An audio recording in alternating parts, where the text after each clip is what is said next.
После драматического поворота событий в сердце Арктики белая медведица оказалась беспомощной и не смогла защитить своего детеныша от опасности. Когда казалось, что вся надежда потеряна, посмотрите, кто пришел на помощь. То, что произошло дальше, поразит вас. Странный звук нарушил привычное спокойствие. Приглушенный отчаянный крик, который, казалось, доносился откуда-то из глубины белоснежных просторов. Этот звук не был похож ни на что, что Эмир слышал раньше. В нем была навязчивая смесь тревоги и отчаяния. Эмир приостановил свой обычный обход местности и наклонил голову, пытаясь определить направление звука. Казалось, что он исходит с ледяного моста, соединяющего два берега реки.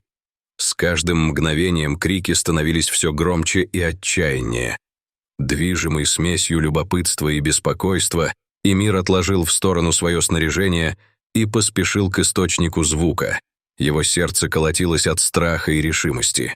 По мере приближения к мосту ледяной подлесок редел, а крики становились все отчетливее и пронзительнее. Продираясь сквозь последние скалы, Эмир наткнулся на сцену, которая глубоко поразила его. Там, на небольшом участке земли, молодой медвежонок барахтался в снегу. Его попытки удержаться на ногах становились все слабее с каждой секундой. Глаза медвежонка наполнились паникой, когда он застрял в холодной метели, явно находясь на грани беды. Эмир замер. Он знал, что белые медведи опасны, особенно когда ранены или напуганы. Эмир задумался, где же его мать, и внимательно огляделся, выискивая в снегах любые признаки присутствия медведицы.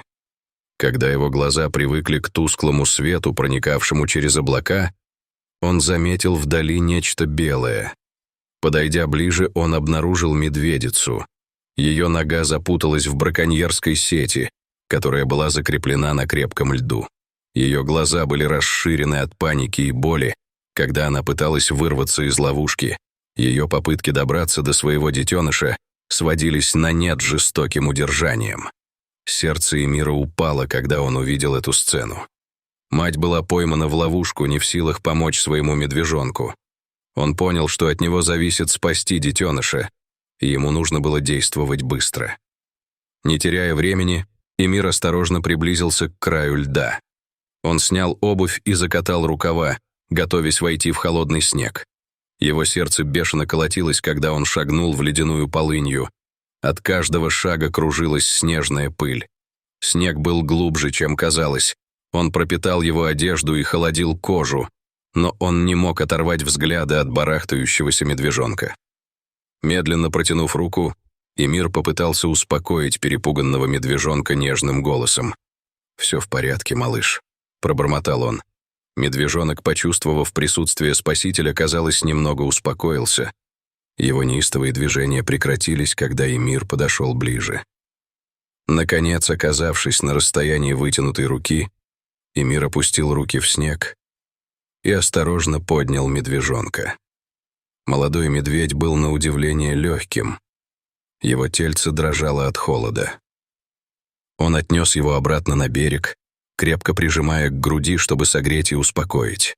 Зная, что он не может оставить мать в таком состоянии, Эмир осторожно приблизился к ней.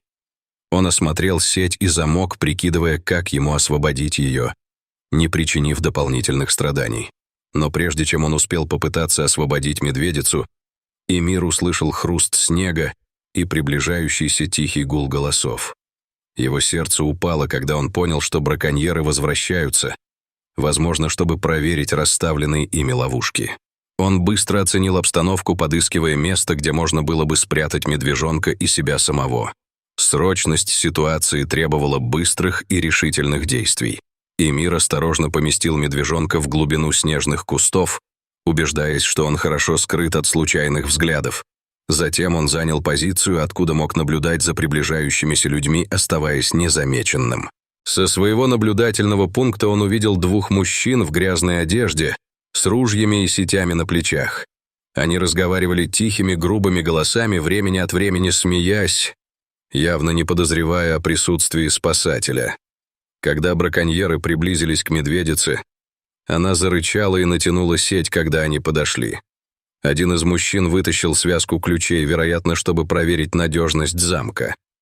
Увидев это, Эмир понял, что у него может появиться небольшая возможность использовать инструменты браконьеров против них самих, если ему удастся отвлечь их. Он молча поднял маленький кусок льда и бросил его в сторону, вдали от того места, где прятался медвежонок. Звук привлек внимание браконьеров, и они повернулись на шум, подняв ружья. «Что это было?» Один из них что-то прошептал. «Пойди проверь», — сказал другой, кивая в сторону источника шума.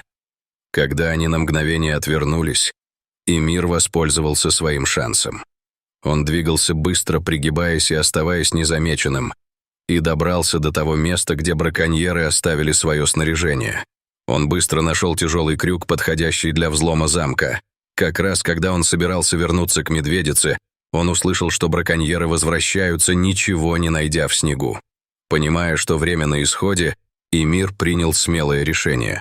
Он вышел из своего укрытия, держа в руке крюк, выражение его лица было решительным. «Покиньте это место», — твердо сказал он, становясь между браконьерами и медведицей, сидящей в ловушке. «И никогда не возвращайтесь». Но браконьер лишь пренебрежительно рассмеялся, и на его губах заиграла ухмылка, когда он оценил одинокую фигуру Эмира.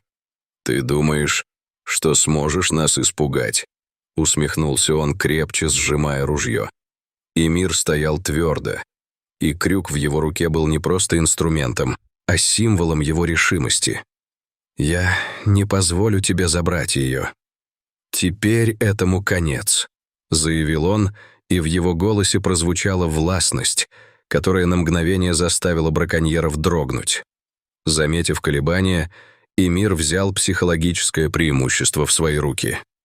«Оглянитесь вокруг», — продолжил он резким тоном. «Думаете, вы одни здесь? Эко-мониторы регулярно патрулируют эту область, и им не потребуется много времени, чтобы появиться здесь. Вы действительно хотите рисковать, что вас поймают?» Упоминание о контрольных службах заставило браконьеров нервно переглянуться. Они привыкли действовать под покровом секретности, и возможность столкнуться с природоохранными органами была риском, с которым они не ожидали столкнуться. «Уходите сейчас, и я не буду сообщать об этом», — добавил Эмир, блефуя, чтобы ускорить их уход. «Останься, и тебе придется иметь дело не только со мной». После напряженной паузы браконьер с ружьем медленно опустил его, не отрывая взгляда от Эмира. «Это не стоит того, чтобы беспокоиться», — неохотно пробормотал он своему напарнику. Бросив последний настороженный взгляд на Эмира, браконьеры отступили, исчезнув в снегопаде, их уход был отмечен шуршанием снежинок. Как только они скрылись, Эмир глубоко вздохнул, и напряжение спало с его плеч. Он медленно приблизился к медведице, говоря успокаивающим тоном, чтобы успокоить ее. Осторожными движениями он разорвал сеть, которой она была скована, и когда она со звоном упала на землю, ее мышцы заметно расслабились. Медведица осторожно шагнула вперед, принюхиваясь к воздуху и вновь обретенной свободе. Затем она быстро направилась туда, где был спрятан ее медвежонок, издавая тихие и ободряющие звуки. Медвежонок, услышав голос матери, вынырнул и бросился к ней. Их воссоединение ознаменовалось нежным потыканием носом и убаюкивающим ревом. Наблюдая за тем, как медведи скрываются в безопасных арктических просторах, Эмир почувствовал прилив облегчения. Сегодня он хорошо поработал. Он задавался вопросом, увидит ли он когда-нибудь этих величественных созданий снова. Он и не подозревал, что его желание скоро исполнится. Прошло несколько месяцев с тех пор, как Эмир освободил медведицу от браконьерской сети. После таяния снега природа вновь обрела свою силу. Однако опасность, таящаяся в тени, оставалась. Браконьеры, движимые жадностью, все еще появлялись, и животные всегда были настороже. Однажды солнечным утром Эмир шел по бескрайним льдам, совершая одно из своих обычных патрулирований. Насыщенный холодом воздух подступал к его коже, а светлые лучи солнца ослепляли. Когда он проходил мимо области, известной своей завораживающей белизной, его зоркие глаза уловили едва заметное нарушение привычного ландшафта, небольшое несоответствие, указывающее на недавнюю активность человека. Его сердцебиение участилось, когда он пошел по едва заметному следу. Следы были свежими, что указывало на то, что незваные гости все еще могут быть где-то поблизости. Когда солнце начало подниматься, Эмир заметил тонкое облако дыма, поднимающееся в воздух вдали, верный признак лагеря. Он низко пригнулся, используя снег как укрытие, и осторожно приблизился. Звуки, доносившиеся из лагеря, были заглушены шумом арктического ветра, но когда он приблизился, стали слышны негромкие голоса говорящих мужчин. Эмир остановился, оценивая ситуацию. Он был один и безоружен, если не считать небольшого ножа, который он носил с собой на всякий случай. Подходить ближе было опасно, но ему нужно было узнать, кто там находится и что они делают.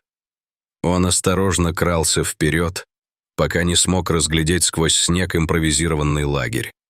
Там было 3 мужчин, грубоватого вида, сосредоточенных на небольшом огне, на котором кипело что-то в котелке. Вокруг них были разбросаны различные охотничьи принадлежности, сети и пара ружей, прислоненных к льду. Эмир лихорадочно соображал. Он знал, что должен действовать, но прямая конфронтация была слишком рискованной. Вместо этого он решил улизнуть, чтобы позже сообщить властям. Как раз в тот момент, когда он тихо пятился с поляны, под его ногой хрустнула охладевающая снежная корка. Негромкий звук, но достаточно громкий в предрассветной тишине. Мужчины резко обернулись на шум. Эмир замер, сердце бешено колотилось в груди. Поняв, что его заметили, он быстро прикинул пути отступления. Когда мужчины схватили ружья и побежали к нему, холод, который раньше был помехой, теперь стал его союзником, скрывая его движение, когда он ускользал вглубь белоснежных просторов. Его путь был узким, а дыхание тяжелым, когда он увеличивал расстояние между собой и браконьерами. Как только он подумал, что находится в безопасности, грубая рука схватила его за плечо, развернула и прижала к льду. От внезапности нападения у него перехватило дыхание, и он попытался прийти в себя. Один из браконьеров, по-видимому, главарь, усмехнулся ему прямо в лицо. «Думал, что сможешь шпионить за нами и уйти своим ходом, не так ли?» Хватка на его руке была железной, когда мужчина заломил запястье за спиной. Вспыхнула боль. Они были в ярости, обвиняя его в своих недавних неудачах и потерях из-за его усилий по сохранению природы. Когда они связывали ему руки грубыми веревками, один из браконьеров прошипел: «Ты слишком долго был для нас занозой в заднице. Пришло время избавиться от тебя навсегда». Страх охватил Эмира, когда он осознал серьезность своего положения. Браконьеры утащили его поглубже в ледяные просторы, подальше от любых тропинок, которые могли бы увидеть прохожие. Эмир мчался, осматривая окрестности в поисках путей к бегству, но его тщательно удерживали, а браконьеры были настороже. Когда они добрались до уединенного места, главарь браконьеров поднял руку, давая сигнал остановиться. «Этого достаточно. Здесь его никто не найдет», — мрачно сказал он. Пока Эмир готовился к худшему, внезапный шум в снегах привлек всеобщее внимание. Грозная белая медведица появилась из тени. Ее взгляд был прикован к мужчинам, держащим Эмира. За прошедшие месяцы она не забыла человека, который спас ее, узнав его запах по звуку голоса. Она приближалась бесшумно, но быстро. Ее намерения были ясны. Браконьеры были застигнуты врасплох. На их лицах отразился страх, когда они увидели медведицу. От потрясения их хватка на Эмира на мгновение ослабла, и он воспользовался этим. Он попытался освободиться, и им было трудно удержать его. Почувствовав, что их внимание отвлечено, медведица рванула в атаку. Браконьеры, ошеломленные внезапной угрозой, пытались спастись бегством, выпустив из рук Эмира. Когда они убегали, медведица встала между убегающими мужчинами и Эмира, следя за тем, чтобы они не предприняли второй попытки причинить ему вред. Убедившись, что они отступили, она обратила свое внимание на Эмира, который теперь пытался развязать веревки. Осторожно приблизившись, она аккуратно укусила веревки. Эмир, поняв ее намерение, позволил ей разорвать путы зубами. Через несколько мгновений он был свободен. Поднявшись, он повернулся лицом к медведице, его сердце было полно благодарности. «Спасибо», — тихо сказал он, неуверенно протянув руку. Она молча смотрела на него. Ее взгляд был напряженным, но спокойным. В этот момент между человеком и зверем возникло глубокое понимание, взаимное осознание риска, с которым они сталкивались, и защиты, которую они предлагали друг другу. Пока холодный ветер продолжал дуть вокруг них, они стояли молча, став союзниками в самом прямом смысле этого слова. Момент прошел. Напоследок, кивнув Эмира, медведица повернулась и медленно пошла обратно в мир белоснежных просторов. Ее долг был выплачен. Неожиданный поступок медведицы и ее решительная защита Эмира навсегда запечатлелись в его памяти. В последующие дни Эмир часто ловил себя на том, что смотрит в арктические дали и думает о белой медведице. Он знал, что она где-то там. Связь, которая между ними установилась, еще раз показала ему, какое невероятное влияние могут оказывать люди, когда они решают защищать и лелеять мир природы. Встреча с медведицей была непростой, но в то же время и очень полезной. Каждое доброе дело, без сомнения, приносит свои плоды. Что вы думаете об этой трогательной истории? Пожалуйста, дайте нам знать в комментариях. Увидимся в следующей.